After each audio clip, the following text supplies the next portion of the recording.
Donc merci de l'invitation. Effectivement, donc cette exposition est un prétexte à cette invitation et pour moi à effectivement présenter quelques caractéristiques de l'architecture romande ou plutôt lémanique. Alors le début, on pourrait dire le début de ce petit lexique, effectivement, il date d'une série photographique qui était parue en 1988 dans la revue Face de Genève, où l'on avait demandé à des photographes, notamment Gabriele Basilico, dont vous voyez une photo là, de représenter l'arc lémanique. Et c'était une vision, c'était des photographes et des écrivains. C'était une vision, je dirais, très calme, très tranquille, très un peu le miroir du lac qui unifier un peu l'ensemble du paysage. Alors, ce soir, je vais vous montrer, donner quelques indications générales sur l'arc lémanique, peut-être vous montrer qu'effectivement cette unité, ce miroir parfait, il est peut-être plus discontinu qu'on ne le pense. Et après une présentation, je dirais, générale sur l'état de l'arc lémanique, je vais vous montrer quelques projets à travers, plutôt, prenant prétexte d'un certain nombre de thèmes que je trouve issus de ces discontinuités qui sont apparues, vous montrer à travers le travail de 3 bureaux comment sont traités ces thèmes. Alors ces 3 bureaux, c'est, je dirais, des cinquantenaires, des quarantenaires et des trentenaires. Cinquantenaire, c'est nous, mais en ligne Ventura. Cinquantenaire, c'est une approche souvent théorique, pas forcément beaucoup de construction, mais une attitude assez critique, des projets souvent radicaux. Quarantenaire, c'est une autre approche, c'est une approche que je voudrais dire beaucoup plus éclectique, une espèce d'appétit joyeux de faire.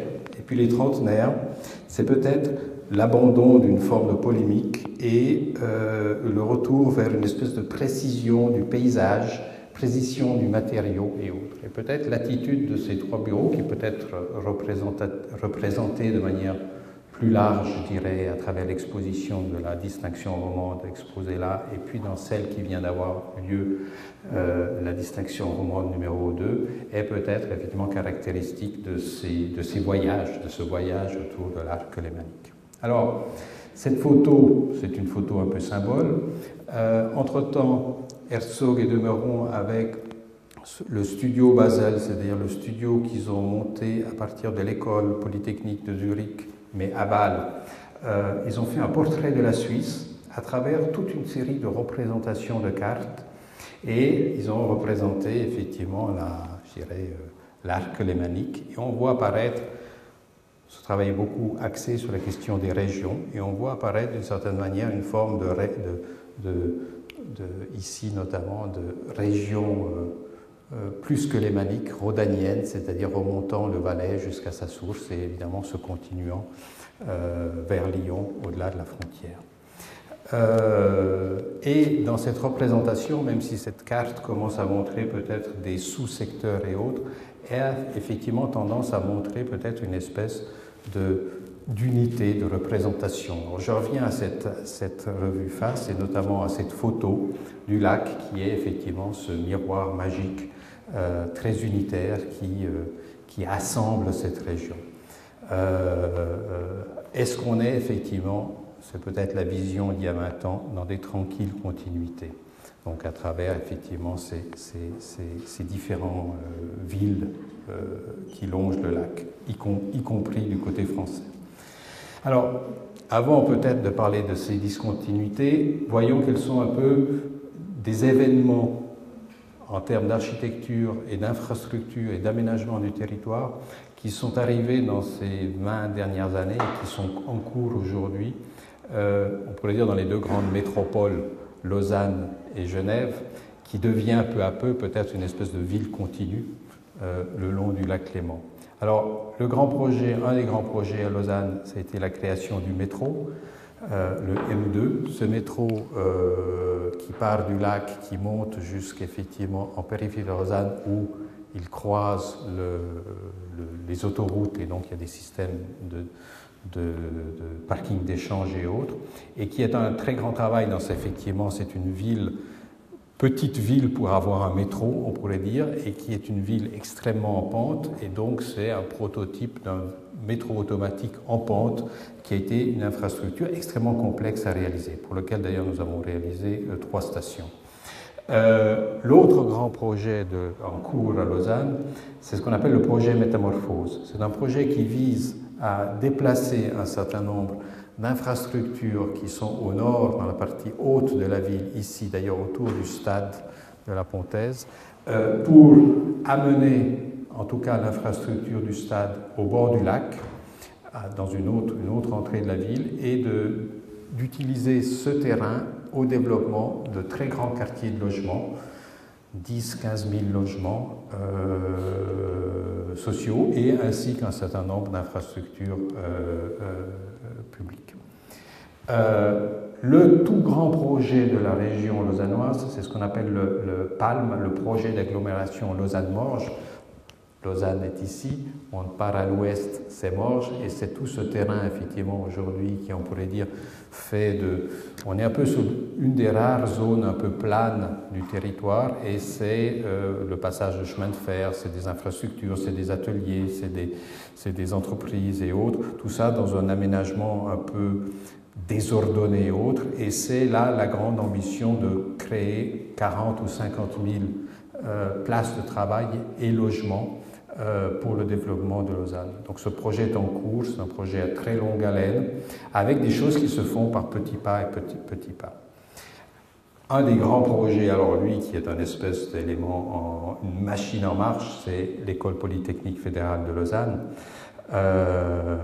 dont on voit un des derniers fleurons, qui est le projet de Sana ici, mais qui est cette école à la fois intéressante au niveau architectural, parce qu'elle représente peut-être 4 périodes extrêmement intéressantes de l'urbanisme du XXe siècle. Ici, première phase, ces grandes mégastructures sans fin. Deuxième phase, ici, on pourrait dire la ville arbre. On introduit la diagonale, on essaye de travailler avec beaucoup plus de douceur que dans la mégastructure initiale. Troisième phase ici, c'est le retour un peu à la piazza italienne, les portiques, les arcades et autres. Et quatrième phase, c'est l'OVNI qui arrive du Japon, très beau, presque détaché de tout son contexte et autres. Et il y a un endroit extrêmement intéressant qui est ici, une place où se réunissent ces 4 urbanismes du XXe siècle. À part cela, c'est donc intéressant au niveau architectural, mais c'est une machine de la science en marche, des partenariats avec l'ensemble du monde et autres, et une frénésie à se développer. Ici, quelques images de cet ovni de Sana, ce Rolex Learning Center, très beau, très doux, très...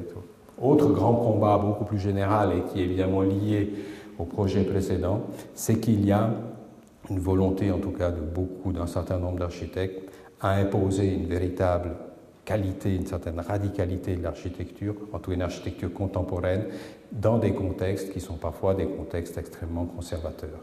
Ici, une maison presque à la californienne, posée au-dessus du lac Léman, là où on est dans un des lieux où c'est le plus difficile de construire, un des endroits les plus protégés. À Genève, quelques grands projets. Le CEVA, c'est Cornavin, Eaux-Vives, Annemasse. C'est un projet de transport de RER qui franchit la frontière et avec un certain nombre de stations, dont les stations sont réalisées par Jean Nouvel. Projet compliqué, comme tous les projets à Genève. L'autre grand projet à Genève, c'est le PAV, Praille, Acacia, Vernet. C'est toute cette zone, le centre-ville de Genève étant ici. Ici, ancienne zone industrielle, où là aussi, il s'agit de construire 15 à 20 000 logements. Vous avez ici sur des zones effectivement ferroviaires, industrielles et autres, tout en prenant compte du contexte bâti. Alors, pour revenir peut-être à ces continuités qui sont des discontinuités, nous avons établi, ou j'ai établi avec mes collaborateurs, cette carte qui est un peu en rupture avec les cartes précédemment, c'est-à-dire nous avons essayé de donner des noms aux différentes parties à l'eau, différentes parties du autre. Alors nous avons entre les montagnes, vallée du Rhône, un endroit très serré, compression, on arrive à Montreux-Vevey, où la montagne tombe directement dans le lac, territoire très serré où se superposent autoroutes, villes, monuments historiques comme le château de Chillon et autres. Intouchable, on est dans le Lavaux, les vignes du Lavaux. Là, vous avez vu la maison extraordinaire, on se demande comment elle a pu être réalisée, où effectivement, on est dans un paysage magnifique, mais dans lequel effectivement, on considère, bien que ce soit un paysage construit par l'homme, impossible d'y rajouter une couche supplémentaire. Le gris entre le bleu et le vert, c'est Lausanne. C'est une citation de Jean-Luc Godard qui avait tourné un film sur Lausanne et qui avait cette expression « Lausanne, c'est du gris entre le bleu et le vert ». Vestitude, c'est les extensions à l'ouest. On s'étend toujours à l'ouest, je ne sais pas pourquoi. En Amérique, la conquête de l'ouest et autres et autres. Donc Lausanne s'étend à l'ouest, c'est ce projet, c'est les PFL, c'est le projet de l'agglomération lausannoise. Une zone étrange, nous avons appelé Scotch double face, parce qu'elle ne sait pas si elle va vers Lausanne ou si elle va vers Genève. Elle n'a pas fait son choix, c'est quelque chose tiraillé, c'est un milieu mal défini. Suburbia, c'est toutes les zones du sprawl roman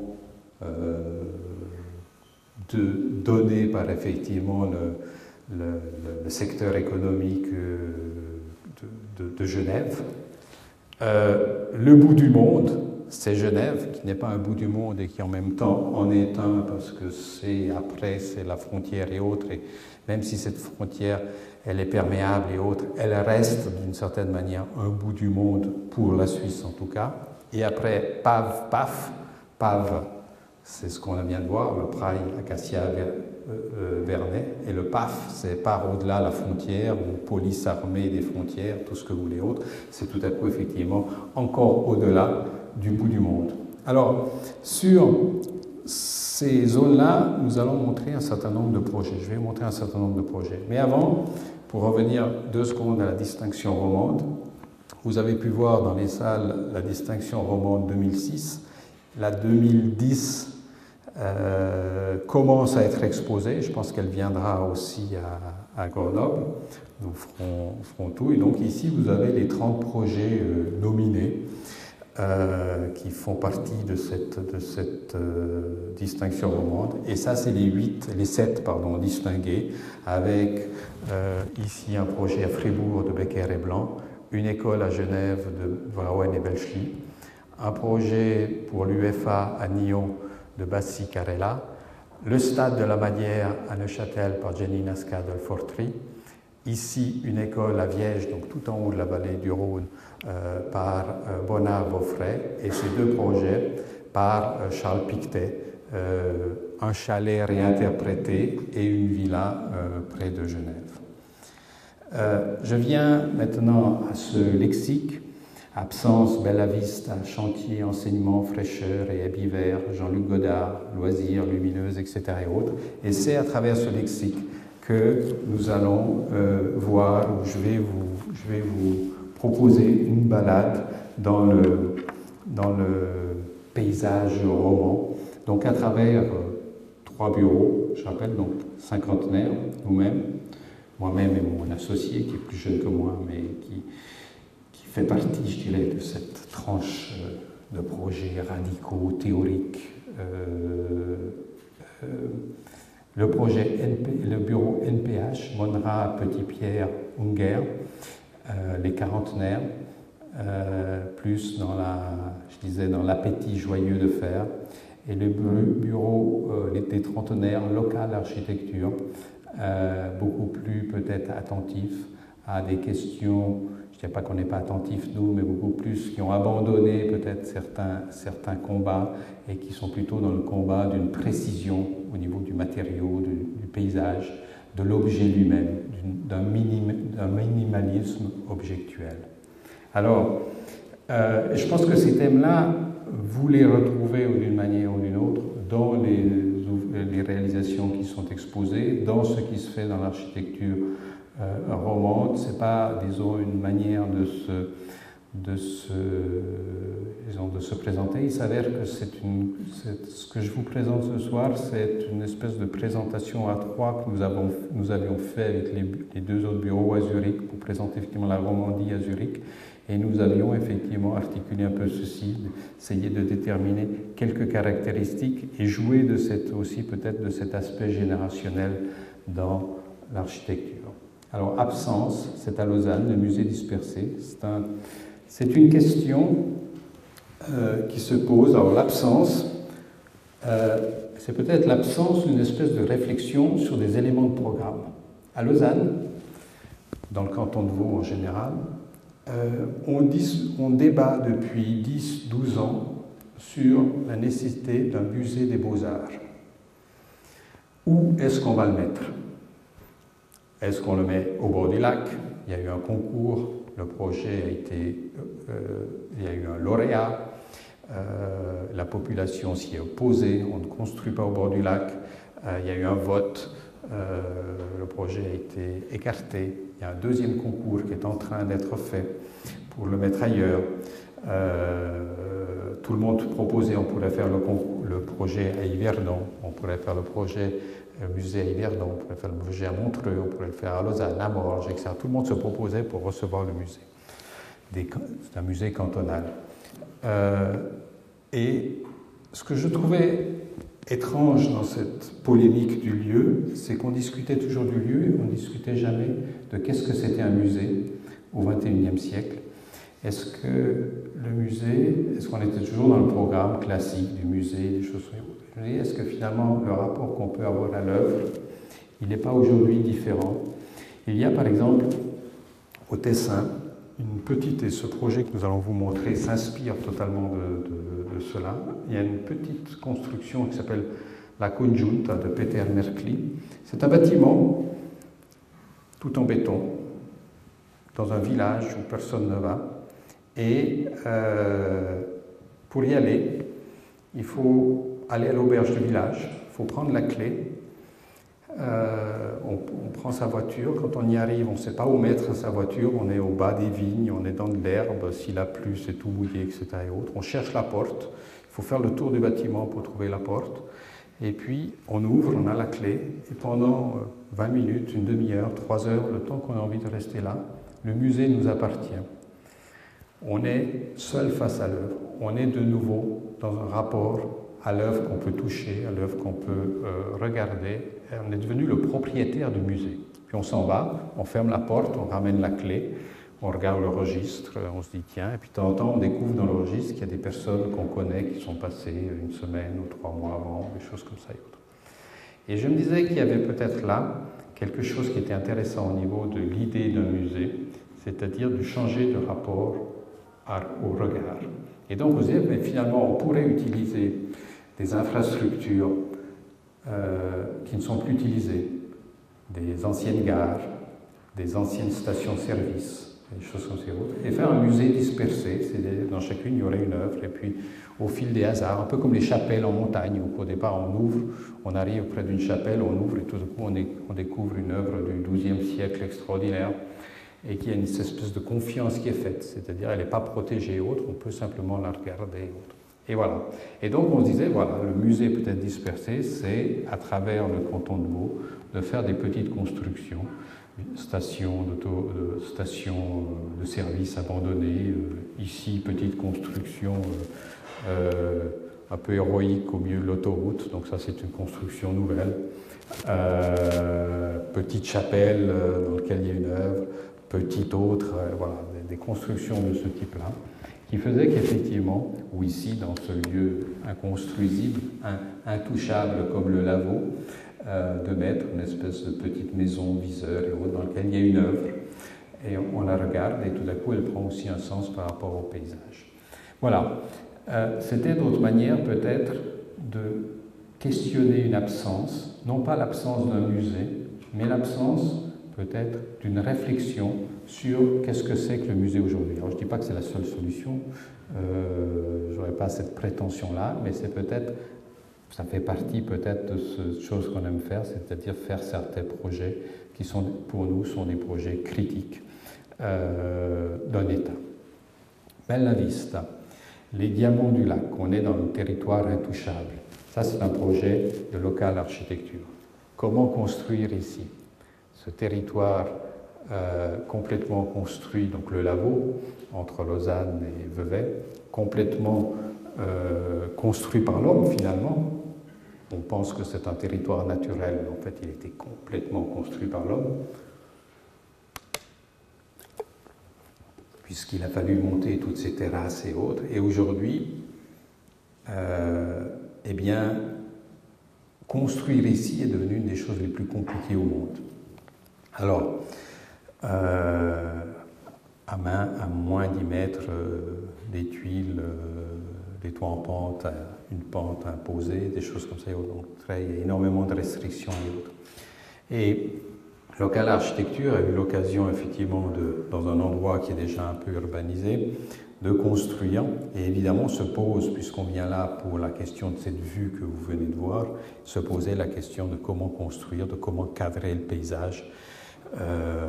Et c'est donc la proposition de ces deux volumes, deux petits bâtiments locatifs qui effectivement laissent complètement passer la vue traversée et eux-mêmes deviennent des objets de vue.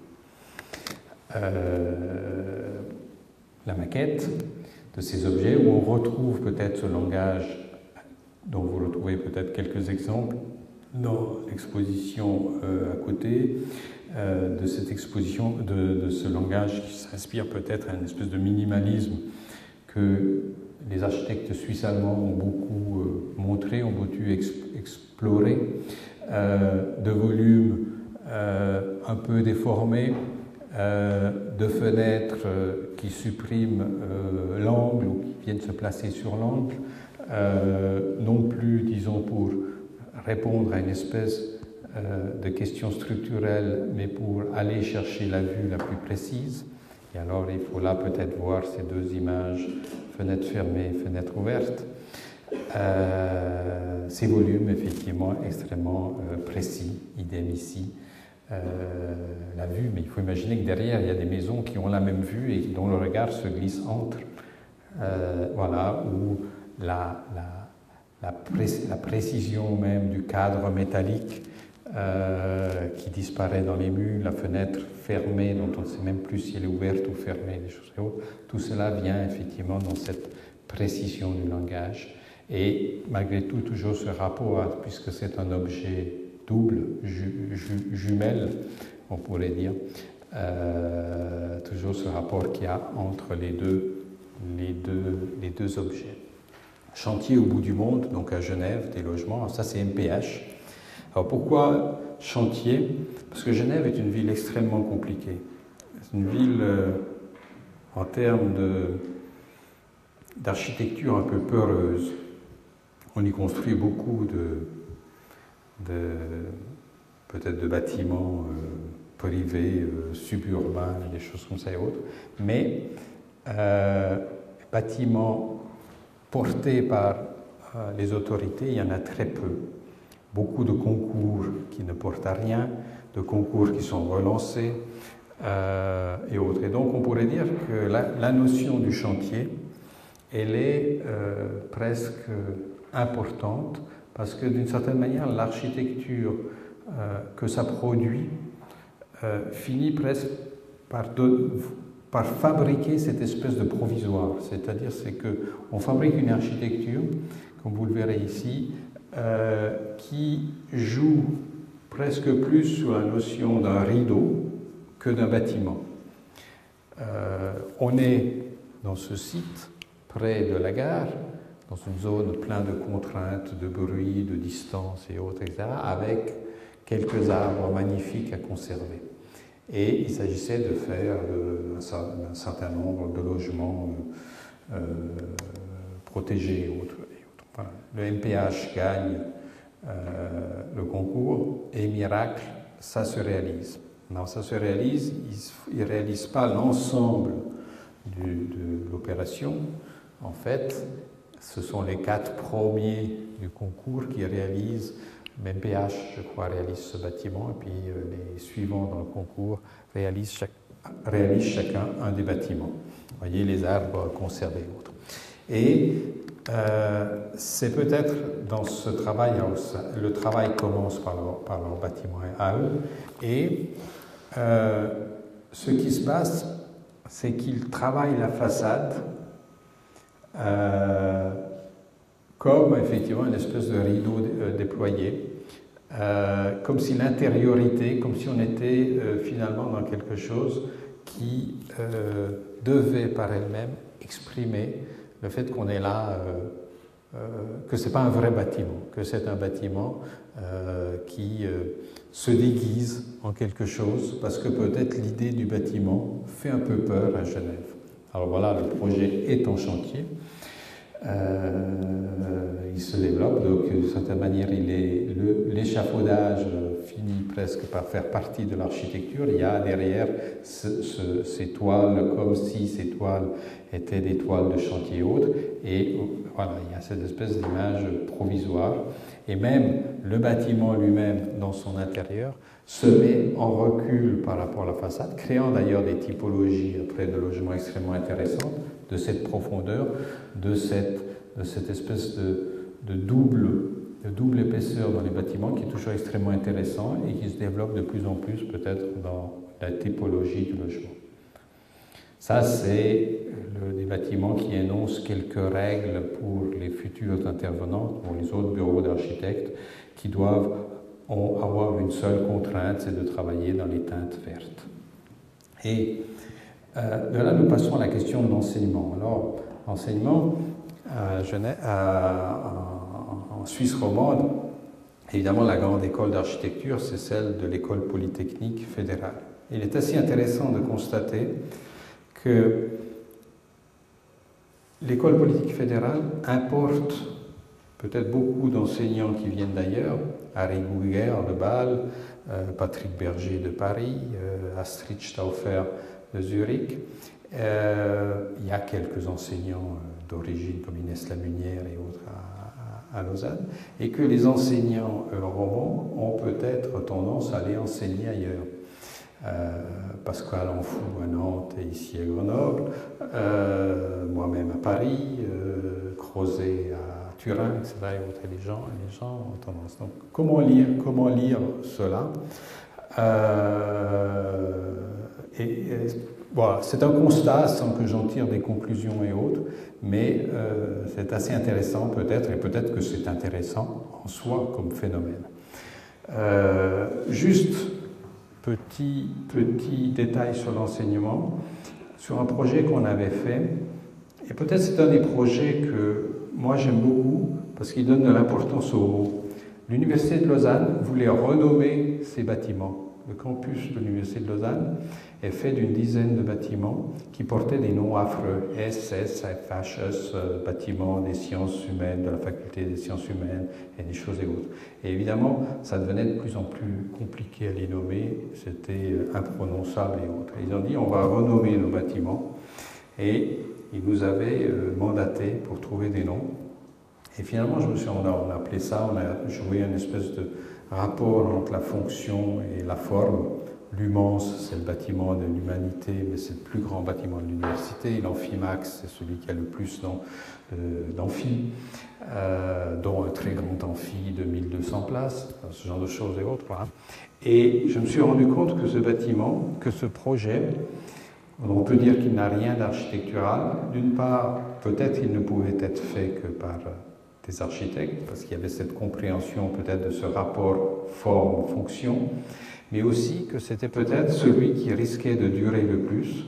Les bâtiments qu'on réalise, ils vont peut-être être transformés très rapidement parce que Finalement, la durée des bâtiments dans la structure, ils sont très longs, et très souvent ils sont transformés très vite au grand malheur des architectes qui les ont construits.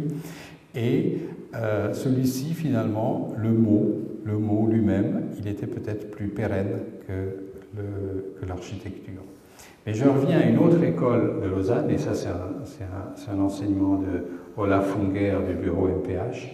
Il y a l'école cantonale d'art de Lausanne qui a ouvert quelques cours d'architecture et qui lance un programme. Et peut-être c'est une école beaucoup plus, comme les écoles nouvelles, sont peut-être des écoles beaucoup plus exploratoires, expérimentales que les écoles bien assises comme les PFL. Et il y a des programmes très intéressants qui se font. Alors ici, c'est sur la maison, on pourrait dire duvet, ces travaux de première année, la maison comme protection, la maison comme on pourrait dire cerveau personnel, la maison comme appareil photographique, la maison comme toit, la maison comme coffre-fort, on est en Suisse, et voilà, et autres. Et voilà, c'était pour vous montrer que cette question de l'enseignement d'architecture, vaste question, elle est assez importante. Fraîcheur, on est à Lausanne, projet à nous. Il s'agissait de projeter le siège d'une compagnie d'assurance dans ces territoires, dans le haut de Lausanne, dans ces territoires un peu indéfinis entre ville et campagne, qui commencent à être dévorés, où la campagne, où le paysage commence à être dévoré par la ville, et qui se développe un peu selon cette stratégie, le monde d'Apple, c'est-à-dire que chaque compagnie développe son propre bâtiment sans tenir compte vraiment de ce qui se passe à côté. Faire des objets, parce que chaque compagnie veut un bâtiment plus beau que l'autre, veut un bâtiment plus haut, plus grand, plus fort, plus coloré, etc. Et on est dans une espèce effectivement de règne de l'objet. Et nous, on était un peu gênés à nous placer dans cette problématique-là, et en même temps, on devait le faire. Et on s'est rendu compte que ce qui était structurant dans ce territoire, ce n'était pas du tout les bâtiments, qui étaient un peu une addition de choses différentes, mais ce qui était structurant, c'était le paysage. Il y avait une espèce de bordure d'arbres, il y avait quelque chose qui était très fort en fait et qui existait, et que d'une certaine manière, la réponse qu'on pouvait faire à cela, et aussi à l'image de marque, c'était de faire un buisson habité. Donc de faire vraiment un buisson dans lequel, d'une certaine manière, on venait le placer comme une espèce de continuité du paysage, et en même temps, en faisant un buisson habité, on développait une espèce d'image de marque, à la fois d'un bâtiment un peu particulier, mais aussi d'un bâtiment qui avait toutes les valeurs, on pourrait dire, écologiques et autres. C'est pour ça d'ailleurs qu'il s'appelle Fraîcheur, c'est parce que le système que nous avions mis en place, on sait que lorsqu'on construit dans des lieux qui appartenaient à la campagne ou à la forêt, et qu'on construit, eh bien on élève la température de quelques degrés. Et que d'une certaine manière, de ramener des bâtiments qui eux-mêmes sont générés par, je dirais, ce type d'architecture et autres, on rafraîchissait aussi, on maintenait aussi peut-être une température plus basse. Alors après, c'est un système très simple, c'est ici le bâtiment, c'est un système, une typologie de bureau très simple et autres. Simplement, il y avait, ici vous avez la version été et hiver, construire des bacs, et puis qui faisaient de l'ombre en été, amenaient de la fraîcheur et autres, et puis de l'ombre, et puis en hiver, moins de plantes et autres, rétablissaient la vue, rétablissaient la lumière et autres. Voilà, principe tout à fait basique et autres, mais c'était cette idée effectivement de réagir par le paysage plutôt que par une image de marque. Et dans le même esprit, cette fois-ci on revient en ville, et peut-être qu'on revient sur la question du programme.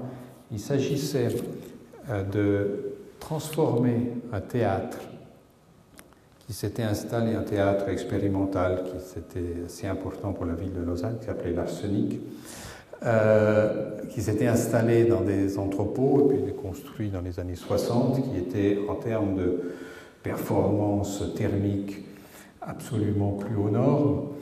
Il prenait l'eau, étanchéité, etc. et autres, et en fait il y avait un appel d'offres pour transformer les façades de ce bâtiment et autres. Et puis, nous nous sommes rendus compte qu'effectivement la question, si elle était effectivement technique, si elle était effectivement de dire comment on peut transformer un bâtiment, se préoccuper des questions d'isolation, de lumière, d'étanchéité et autres, la question elle était peut-être aussi une question de programme. C'est-à-dire c'est que le théâtre, il fonctionnait mal. Le théâtre, il avait des grilles, un grill qui était trop bas et autres, et que peut-être il fallait réagir différemment, profiter de cette occasion pour faire autre chose. Et d'une certaine manière, nous proposions, alors le budget était très petit, nous proposions d'envelopper le théâtre avec des membranes plastiques, mais de les envelopper à 2 ou 3 mètres. Et d'une certaine manière, nous fabriquions un espace étanche qui permettait de réaménager, d'avoir de nouvelles circulations à l'intérieur du théâtre, éventuellement de venir plus tard faire des transformations à l'intérieur sans mettre en cause le fonctionnement du théâtre et autres, et d'une certaine manière, en restant dans le budget et autres, nous répondions à la demande, mais nous offrions aussi plus. Donc tout à coup, cette colline verte, comme nous l'avions appelée, devenait effectivement le théâtre, disons, avec non pas simplement la réponse technique, mais aussi la réponse programmatique. Ça, Scotch double face, vous savez que Jean-Luc Godard habite à Rolles, il habite ici. Jean-Luc Godard, c'est l'œil permanent, et nous avions fait, il y a maintenant déjà quelques années, une espèce de projet théorique qui était un hommage à la maison du regardien, c'est-à-dire une maison dans laquelle on ne pouvait que regarder toutes les pièces. C'est un projet théorique, toutes les pièces, cuisine, salon, chambre à coucher, donc ici c'était une salle à rien, toilette, chambre à coucher, autres pièces, salle de bain et autres, ne servaient qu'à regarder, toujours regarder devant. Nous l'avions, donc le projet date d'avant 2001, puisque nous avions fait cette image ici, d'un objet qui effectivement qui était l'objet de l'observation. Voilà, c'est aussi pour nous important de dire que le rôle de l'architecte est aussi celui de faire des projets pour rien. Des projets, et quand j'entends des projets pour rien, c'est des projets qui servent parfois à questionner plus globalement certaines choses et certaines questions problématiques de l'architecture, et qui servent de cette manière à tester quelques manières de faire qui après on retrouve dans les projets que l'on réalise véritablement. Loisirs. On vient à local architecture. Alors ça, c'est pas tout à fait un projet sur l'arc lémanique, c'est plutôt sur un projet à Yverdon, sur le lac de Neuchâtel, par local architecture. Mais nous nous sommes souvenus de ces photos de Luigi Ghiri dans le FAS de 88, où il me présentait là des photos sur l'élément de cette espèce de rapport festif, joyeux, même si très figé, sur le lac Léman. Et Expo 02 a eu lieu à Yverdon, il y avait un Arte-Plage ou une Arte-Plage. Si l'Université de Lausanne est venue nous chercher pour fabriquer des mots, c'est parce que nous avions, à l'occasion d'Expo 02, fabriqué le mot Arte-Plage. Donc, il s'agissait, après l'Expo 02, de réaménager les rives qui n'avaient pas vraiment été aménagées. C'est assez paradoxal de voir que sur le lac de Neuchâtel, que ce soit Neuchâtel, que ce soit Bienne, que ce soit Yverdon, des villes de bord de lac, à cause des transformations faites notamment au XIXe siècle, ont toujours eu un problème de liaison avec le lac. Et Local Architecture a reçu le mandat d'aménager un peu cette zone qui est effectivement ici, vous voyez une ancienne carte, mais aujourd'hui la rive elle est plus haute, et d'aménager effectivement cette zone en lieu d'aménagement et autres, et notamment ici le long du canal, de mettre un certain nombre d'installations on pourrait dire de pique-nique, de loisirs, d'accueil effectivement pour la population d'Yverdon. Et ils ont travaillé à partir de choses qu'ils ont vues, et c'est là qu'on retrouve peut-être ce regard précis sur le territoire et autres, de ces planches de bois entassées, de ces alignements, et ils en ont fait le motif et moteur de leur projet, c'est-à-dire c'est construire des petits abris, qui sont plus des abris, des boîtes à ombre, des boîtes à repos et autres, et d'essayer de développer à partir de ce principe constructif de planches mis les unes contre les autres, mais toujours avec un espace entre eux, de développer un certain nombre de fonctions, de répondre à un certain nombre de fonctions. Là, on voit le principe, je dirais, de développement du projet, la construction, et la boîte qui devient banc, le mode d'assemblage. Ces boîtes, dont certaines sont juste boîtes de repos, d'autres tables de pique-nique, d'autres il y a aussi une petite cafétéria. Il y en a une qui est suspendue au bord de l'eau. Voilà, vous avez un peu ici ce système, donc avec un système extrêmement, presque rudimentaire de construction. Table à pique-nique ici et zone d'ombre.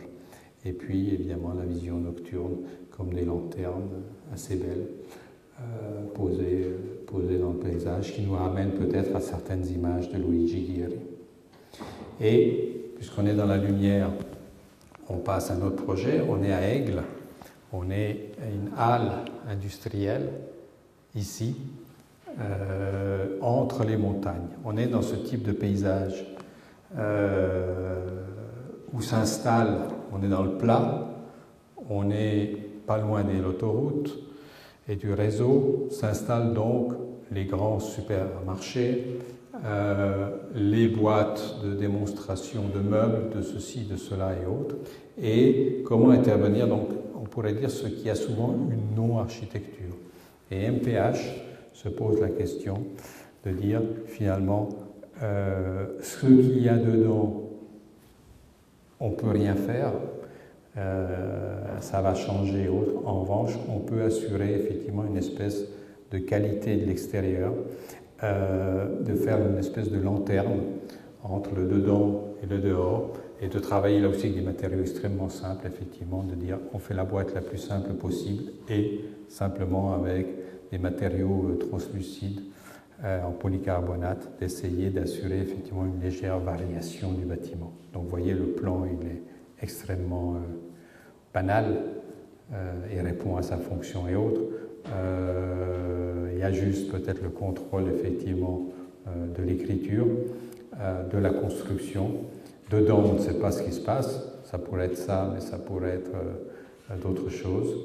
Mais voilà, c'est simplement la présence régulière, claire, dessinée dans le paysage qui cadre avec le fond de montagne. On connaît bien ici peut-être à Grenoble, de cet horizon montagneux, et qui devient effectivement un élément construit pur et qui se place dans le paysage de manière peut-être à anticiper de futurs développements. Et c'est peut-être ça qui est important, c'est-à-dire on n'est pas simplement dans la boîte posée n'importe comment, elle essaye de mettre en place peut-être certaines règles pour la suite. Et on passe de la lumière à l'ombre. Il y a eu un concours pour une prison, un centre de détention pour mineurs à Palaisieux, qui est ici. Et normalement, c'est un projet de MPH qui devait être présenté. Et finalement, comme il y a eu un concours, ils sont arrivés deuxième, et donc ils ont préféré mettre le projet du lauréat, des jeunes, donc on est dans les trentenaires, Corba ou Olivet, qui présente un projet qui finalement n'est pas très... On est ici, au-dessus du lac, voilà. Le projet, il est là. Palaisieux, la ville de Palaisieux, enfin, le village de Palaisieux ici, c'est surtout une gare importante, parce que c'est une gare de transfert et autres.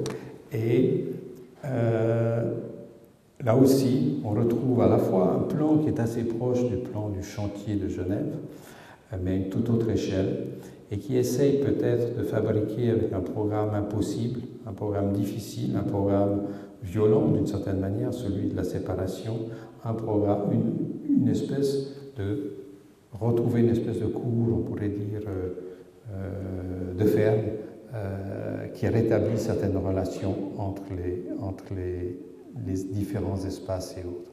Donc un travail là aussi peut-être sur une très grande précision de l'objet, non plus peut-être dans le paysage, mais peut-être une très grande précision de l'objet par rapport à un programme. Patience. Patience, c'est un projet à nous, c'est un projet dans le cadre du métro. C'est un projet, Patience, c'est 20 ans. Un projet qui s'est fait en 20 ans. En 20 ans, il y a eu 5 maires, 5 syndics, comme on dit à Lausanne, 5 maires, 5 ou 6 directeurs des travaux, tous les responsables des compagnies de transport et autres, donc il s'agissait de faire une double gare, ont changé et autres, et finalement il y a eu des votes de la population et autres, et ce projet, il a fallu le tenir pendant 20 ans, le programme a changé et autres. Il a commencé, c'est la vallée du Flon, ici, et ce que vous voyez, c'est ici. Et cette vallée du Flon, c'est une ancienne rivière couverte à Lausanne. Il y a eu un concours en 90 pour l'aménager complètement, sachant que cette vallée appartient à peu près 90% à une société immobilière privée. Et il s'agissait de faire un projet lancé par la ville, par les instances publiques, finalement pour transformer un lieu qui était privé. Donc évidemment, déjà là, il y avait un lieu de tension. C'est un projet que nous avions fait avec Bernard Tchoumi, et évidemment, il y avait les préoccupations qui étaient les nôtres, et l'intérêt pour nous, pour une ville comme Lausanne, qui est une ville, d'où cette image de métropolis, une ville qui n'a ni haut ni bas, une ville en pente. On entre dans un immeuble au 4e étage, on en sort au rez-de-chaussée, mais on ne sait pas, on se rend compte que le 4e étage était lui-même un rez-de-chaussée et autres. Enfin, il n'y a ni haut ni bas, il n'y a pas de perspective et autres. Il y a une espèce de déconstruction de l'espace qui est extrêmement intéressante. Il y a un certain nombre de choses qui nous intéressaient, c'est-à-dire les rencontres surprenantes. Ici, dans la même photo, un paquebot, un train, un zeppelin. Et peut-être c'est une image assez lausannoise du fait de cette et autre. Donc c'est des choses qui nous intéressaient. Et nous avions gagné le concours, en 89, avec un projet de réaménagement qui s'appelait Pontville, où on proposait, on conservait un certain nombre de choses, et on proposait 5 ponts habités, ça c'est un pont existant, qui devenaient des éléments qui permettaient de faire cette liaison au bas et autres. Nous avons travaillé 5-6 ans pour développer ce projet. Nous avons fait à l'intérieur de ce projet, développer des projets pour montrer qu'effectivement le système il était tout à fait plausible et rentable, puisqu'une des grandes inquiétudes de la société immobilière, c'était que le projet ne soit pas rentable, ce qui est une préoccupation légitime. Et nous avions prouvé autre, donc nous avons fait beaucoup d'études. Et au bout de ça, le projet, pour des raisons, je dirais, qui, je crois, sont indépendantes du projet, a été refusé. On était effectivement dans un schéma où il y avait une municipalité rose-verte et une société immobilière plutôt de droite, on peut dire, et il y avait impossibilité à s'entendre. Voilà. Peut-être que la grosse raison de l'échec de Pontville, il est là. Bref, Pontville ne se fait pas. Il n'empêche qu'il y a des besoins d'infrastructures très importants ici. Donc ça, c'est la vallée du Flon. C'est qu'il s'agissait de... Ça, c'est un funiculaire qui existait, qui devait devenir le métro. Et puis, il s'agissait d'amener au Flon une ligne de chemin de fer qui arrivait de la campagne, qui s'arrêtait ici. Il s'agissait d'amener autre. Donc, 2 gares à construire en parallèle. Nous avons fait toutes les études. La première, et nous avons réalisé la première gare, celle du train, qui était ce projet, où, d'une certaine manière, nous traduisions tout en répondant de manière très précise aux fonctions demandées, nous traduisions ce que nous aimions, c'est-à-dire voir le train, voir les véhicules, voir les piétons sur une nouvelle passerelle et voir sur le deuxième pont ici les trolleybus passer. Dans le même plan de vue, nous avions tous les réseaux qui nous ramènent à notre image du Zeppelin et du paquebot. Ce qui était aussi important pour nous, c'était de dire que la gare souterraine, au départ, on me disait, vous allez faire une gare souterraine, vous allez juste faire un misérable petit escalier pour sortir. Et il a fallu se battre pour que cette gare souterraine s'ouvre sur un jardin. Ça, c'est une photo ancienne. Là, il y a des cerisiers. Et donc, soit de nature tout à fait différente, soit un espace ouvert et qu'on retrouve cet espace lausannois où il n'y a jamais un haut et un bas qui a plus de valeur que l'autre. C'est-à-dire que le quai, pour nous, était d'une certaine manière une rue et nous voulions lui donner cette valeur urbaine. Deuxième phase, la station de métro. Donc ce que vous avez vu, c'est là, avec le jardin là-bas. Deuxième phase, c'était la station de métro. Et là aussi, puisque nous avions commencé à travailler avec des plis, nous voulions traduire cette idée du pli et donc voir comment nous pouvions travailler sur un pli dans la ville. Donc voilà un peu la situation. La première gare avec le jardin ici, les voitures, la deuxième gare avec le métro et ce bâtiment. Et donc cet accès ici, et quand on arrive ici, d'une certaine manière, quand on entre dans la gare, on a la vue sur l'autre jardin, celui des cerisiers. Voilà, le bâtiment a été réalisé, donc ça a été l'année passée. Et ça fait partie ce bâtiment fait partie des 30 nominés de la distinction romande numéro 2. Voilà, c'est cette vision ici. Quand on entre dans la station du métro, on voit la vue sur l'autre jardin. L'intérieur, qui est devenu le centre de vente de tous les billets des transports publics lausannois. Et quelques images un peu théoriques. Performance. Suburbia. Donc rappelez-vous, Suburbia, c'est le sprawl, c'est les petites maisons qui se construisent sans fin. Donc, j'avais organisé une performance architecturale dans laquelle il y avait 3 cages. Une cage, l'architecte docteur, une cage, l'architecte confesseur, et une cage, l'architecte prisonnier, prisonnier, docteur et autres. Dans chacune des cages, il y avait un architecte qui recevait le public, qui arrivait masqué, ici vous voyez masqué, où il pouvait laisser son masque à l'entrée, et ce public racontait l'espace de ses rêves. Donc souvent c'est sa maison qu'il a envie de construire et autres, et l'architecte lui l'a dessiné sur le champ. Et tous ces dessins, donc le visiteur partait avant, mais partait avec, mais on les photocopiait, puis on les accrochait au mur. Et donc, on avait toute la série de ces maisons. Voilà, ici, vous avez un peu des séries et autres. Alors, il y a eu 2 performances de ça. Il y a eu une performance faite, celle que vous voyez ici, qui était faite à Lausanne, et une performance dans le même genre que j'ai faite à la Villa Noailles plus tard, dans laquelle j'ai produit un certain nombre de dessins. Par exemple, ici est venu quelqu'un qui m'a dit « j'aimerais habiter l'horizon ».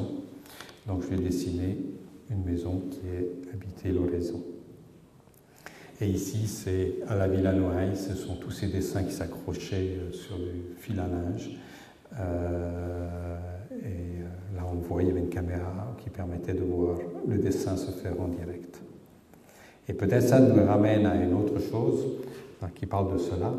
C'est un livre que je viens de publier. Je me fais un peu de publicité là, Le pays des maisons longues, mais qui renvoie peut-être à cette question de la nécessité, je pense, de théoriser en architecture. Et peut-être d'une certaine manière aussi de la critique du livre d'architecture, qui est souvent un livre sur papier glacé, de belles photos, qui est un livre souvent promotionnel, et que le livre d'architecture a tendance à perdre ces notions de livre critique. On met beaucoup de très belles photos, on demande à un critique, mais qu'on n'utilise pas comme critique, mais qu'on utilise souvent comme quelqu'un qui fait un beau texte d'introduction.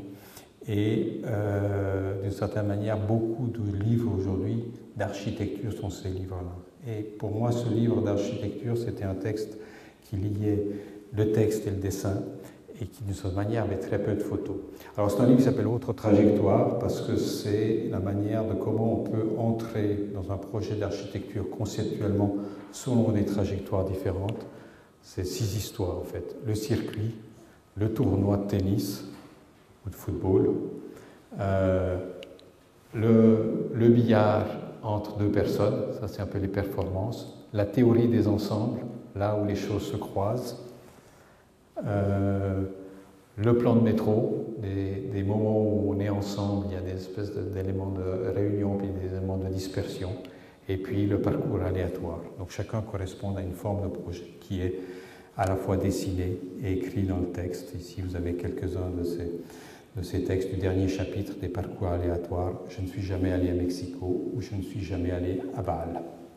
Je ne sais pas si j'ai... Non, c'est des très courts textes. Allez, peut-être à la fin, si vous n'en avez pas trop marre, je vous lirai le petit texte sur Bâle parce qu'il est assez drôle. Se recueillir. On revient à Local Architecture. Local Architecture avait reçu le mandat de transformer un... Comment on appelle ça? C'est pas un monastère, enfin, c'est des diaconesses à Saint-Loup, donc près de Lausanne.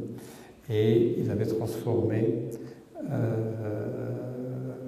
l'ensemble des bâtiments existants. Ils étaient ici. Et à la fin, ils devaient transformer la chapelle. Et évidemment, le temps qu'ils transforment la chapelle, elle n'était plus accessible. Et donc, il s'agissait de construire une chapelle provisoire. Et ils se sont inspirés d'une certaine manière de ce qui existait, joué avec effectivement les caractéristiques spatiales de cette et autres, fait une espèce d'origami, commencé à travailler des matériaux très simples, contreplaqués et autres. Et il faut dire que les diaconesses, leur première idée c'était de mettre un algeco. On va mettre pendant 6 mois, une année, un algeco là où c'est, etc.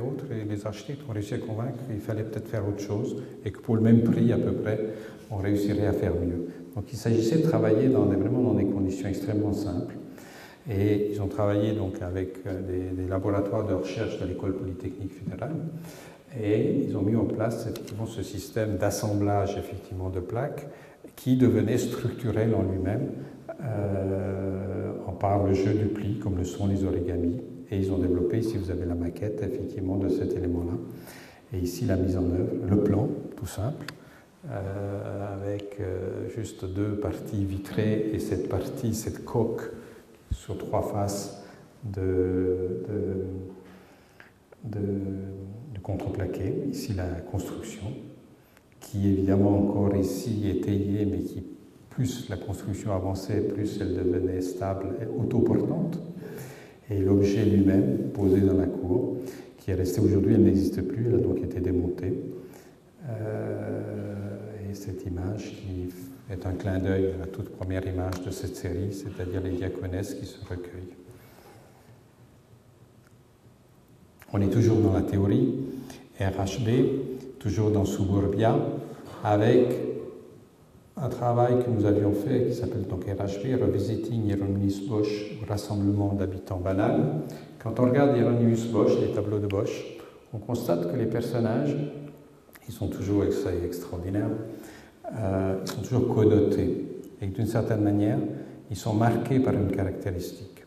Et peut-être que cela ressemble un peu à la question de la suburbanité, c'est-à-dire c'est que chacun vient avec ses propres on pourrait dire envie, manière d'être, ses propres obsessions, ses propres différences et autres, et il doit cohabiter avec les autres qui ont eux aussi leurs propres obsessions, leurs propres différences et autres. Et d'une certaine manière, on est dans un match à la fois je te pousse, tu me pousses et autres, qui est de trouver une espèce de conciliation. Et peut-être la société, c'est aussi cela, c'est-à-dire c'est qu'est-ce qu'on offre et qu'est-ce qu'on prend, et comment ce qu'on offre et ce qu'on prend finit par déformer la maison. Donc au départ, c'est ici un cas théorique sur 12 maisons, au départ tout identique, mais en fonction du programme, alors il y a le sniper, il y a la pianiste, il y a l'homme à tout faire, il y a la lectrice, etc., etc. Il y a l'homme grenouille, et des choses comme ça autres. Et chacun avec son raison vient et ça déforme. Et à la fin, on voit qu'effectivement, la suburbanité, elle peut être extrêmement différente parce que chacun a apporté et enlevé quelque chose. Voilà, ici vous avez un peu le plan. On retrouve toujours le module de base, qui est ce module en L, qui ici le L, il se déploie ici, le L ici le L il disparaît et autres, parfois il est mangé et autres, un L qui effectivement apparaît et disparaît en fonction de l'intervention de ou des voisins, l'intervention ou la négociation avec les voisins. Autre aspect de la suburbanité, c'est d'une certaine manière que tout le monde a une piscine et tout le monde s'ennuie, et tout le monde a un jardin. Et c'est comment représenter ça. Nous avions fait un travail sur une espèce de piscine suspendue, fausse piscine, puisque c'était des fleurs, dans lequel il y avait juste 2 trous. Les personnages montaient, et quand on montait, les personnages, bon ici c'est Monica Vitti et Marcello Mastroianni, mais les personnages je voyais, puis derrière un des personnages, il y avait écrit « Est-ce que tu m'aimes ?» ou d'une certaine manière, le fait c'est qu'on a perdu même d'une certaine manière la manière de s'exprimer dans cette espèce d'ennui suburbain. Donc voilà un projet critique sur la suburbanité. On me dira pourquoi est-ce que tu m'aimes est écrit derrière la femme et non pas derrière l'homme. Je ne sais pas, mais on peut imaginer le contraire. Une autre station, M2, place de la Riponne, c'est juste un couvert dans lequel un filtre que nous avons utilisé change de couleur en fonction de la direction de la lumière qui tombe. Et pour nous, c'était simplement une manière, c'est un projet extrêmement minimal, c'est une place de la ville sur laquelle il y a un marché. Les mercredis et les samedis, il y a un marché. Et il est très coloré. Et d'une certaine manière, et nous avons regardé effectivement en plus les vieilles photos de cette place et on voyait que c'était même des tissus et autres. Et d'une certaine manière, cette place qui est une catastrophe urbanistique, son seul moment, je dirais, de gaieté, de joie, c'est quand il y a le marché. Tout à coup, cette espèce d'apparition très rapide, 4 heures par jour et puis 2 jours par semaine, les disparitions de couleurs qui se mélangent les unes et les autres. Et d'une certaine manière, pour nous, c'est un clin d'œil, juste avec un filtre. Vous voyez, c'est un projet très simple, de structure métallique et autres, juste avec un filtre qui est en fonction, qui passe du violet au bleu. Et une manière de... Donc, selon l'heure où on sort, où on entre dans le métro, on arrive, surtout quand on sort, on arrive dans une lumière, dans une toile de verre différente. Et puis, peut-être dernière séquence de cette conférence, c'est Zurich, c'est ailleurs. C'est peut-être la question de comment l'architecture romande s'exporte. C'est toujours la tension qu'il y a peut-être en Suisse, c'est de constater qu'effectivement, la Suisse romande a peut-être une espèce de petite peur de la Suisse allemande, petit complexe de la Suisse allemande et autres, et que les architectes suisses-allemands viennent plus facilement construire en Suisse romande que des architectes romans vont construire en Suisse allemande. Et se poser la question de comment on voulait voir si on pouvait inverser les choses. Donc nous avions été invités à faire un concours à Zurich, concours de logement, et nous avions inversé 2 choses. 1, le fait d'aller à Zurich, et 2, le fait d'essayer d'inverser des espèces de typologies. C'est au même moment, nous travaillions peut-être sur ces questions de peau du monde, de peau végétale du monde, c'est-à-dire est-ce qu'on pourrait inverser le dispositif de logement, c'est-à-dire faire l'intérieur très urbain et faire l'extérieur très une espèce de géographie. Une espèce de géographie extérieure avec des jardins, je dirais, familiaux, avec des nichages d'oiseaux dans cette peau et autres. Et puis en fait, la vraie rue, elle était ici. Donc ça donnait un plan assez simple, brutal. C'était 5 bâtiments qu'on pouvait traverser d'une rue à l'autre. Ça, c'est cette école, cette assez belle école construite par Keretz, qui est très récente, avec cette grande structure métallique et cette peau de verre. Ici, il y a un train qui passe, un RER qui passe, et ici, donc, il y a une promenade le long qui mène vers cette école. Et c'est juste ce passage-là, et donc ces jardins, tous ces espaces extérieurs qui sont, d'une certaine manière, les espaces extérieurs, et qui sont cette peau du monde verte, on pourrait dire qu'on exportait ici, et à l'intérieur, on allait vers une espèce de minéralisation totale. Il faut vraiment voir effectivement cet espace-là comme, non pas simplement du verre, mais comme une véritable volonté de géographie avec les guêpes, les oiseaux, les araignées, ce genre de choses. Et puis au contraire, à l'intérieur, on était, la rue, elle passe là-dessus, on était en contact permanent.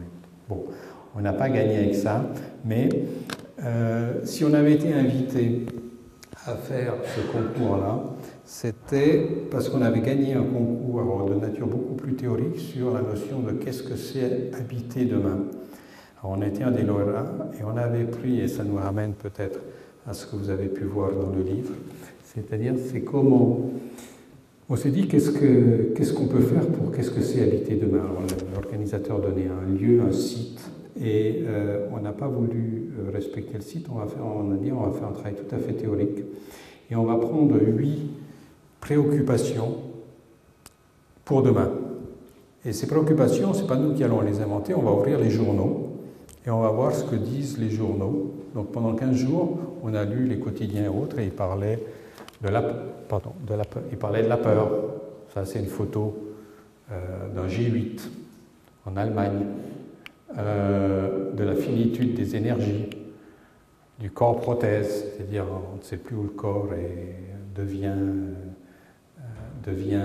artificiel, de l'effet Bilbao, de l'infinitude des connaissances. Autant les énergies disparaissent, les connaissances s'agrandissent. L'amour, il y a aussi des choses positives. L'amour continue à exister, Babel continue à exister. Demain, on sera tous obèses. Enfin, voilà, des choses.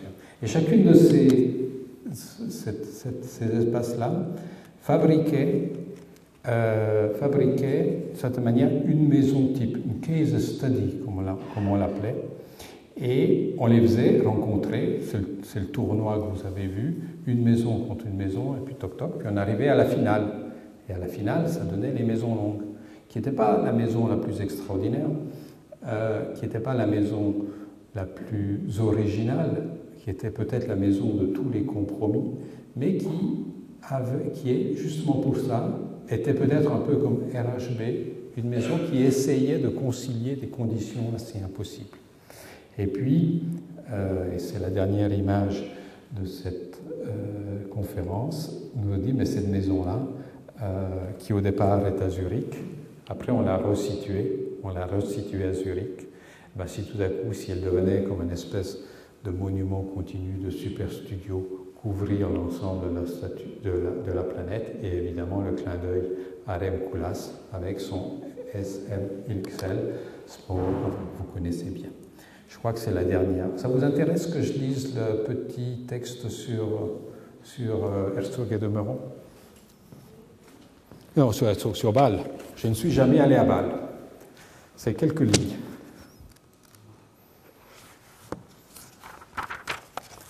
Lorsque... Oui, vous allez voir. Lorsque je ne suis pas allé à Bâle, j'y ai rencontré les 3 monstres qui se partagent la ville. La chimie, le carnaval et Herzog et de Meuron. Le premier est gros, on le voit de partout. Pourtant son règne est infiniment petit. Le deuxième est comme un papillon. Il se réveille quelques jours par an, jubilatoire, séducteur et contagieux. Le troisième est une machine de tatouage de la peau du monde. Qu'est-ce qui a pu réunir ces 3 monstres dans cette ville? Soyons clairs, dans monstre, il n'y a rien de dépréciatif. C'est vraiment le terme, l'expression dans son terme littéral de quelque chose qui est remarquable. comme on dit en italien, on dit, les Italiens disent Mario Botta è un mostro, Rem Koolhaas è un mostro. C'est un compliment que l'on fait. Voilà. Le troisième est voilà. Qu'est-ce qui a pu réunir ces trois monstres dans cette ville? Il y a bien à Bâle un zoo qui présente quelques spécimens d'animaux exotiques. Les trois monstres auraient pu en être des évadés. Cela ne semble pas le cas. Trop intimement bâlois que ces trois monstres. Il y a bien l'eau du Rhin venue du Saint-Gothard, passée pour arriver jusqu'ici sous les trois ponts du diable. Les trois ponts du diable ou les trois diables? Peu importe d'ailleurs. Les trois monstres sont bien là, si liés qu'ils se confondent en un seul.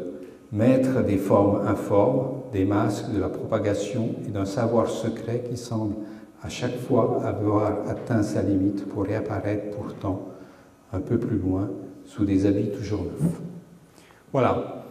Alors, je ne sais pas si je vous ai vraiment donné une image de l'architecture romande, parce que c'est vrai que j'ai peut-être parlé de beaucoup de projets théoriques, mais je pense que c'est aussi important, et je pense que beaucoup de projets que vous avez pu voir dans l'exposition et dans ceux que vous verrez certainement dans l'exposition prochaine, viennent aussi un peu de cela, c'est-à-dire de ces concours, et peut-être de la tradition des concours qui est assez importante en Suisse et qui peut-être fonctionne mieux qu'en France. Cette tradition des concours dans lequel on admet que c'est aussi un lieu de débat et pas simplement un lieu, je dirais, où il s'agit toujours de trouver le meilleur projet, des choses comme ça et autres. On cherche le meilleur projet, mais on reconnaît aussi et on les prime d'une manière ou d'une autre, des projets qui essayent de questionner des questions d'architecture. Et donc, peut-être ce que vous voyez autre, c'est une espèce de synthèse entre un savoir-faire, entre une très grande sensibilité à des conditions de construction, de paysage, à des questions d'économie et autres, mais peut-être aussi à cette attention à peut-être parfois discuter un peu les choses. Je vous remercie.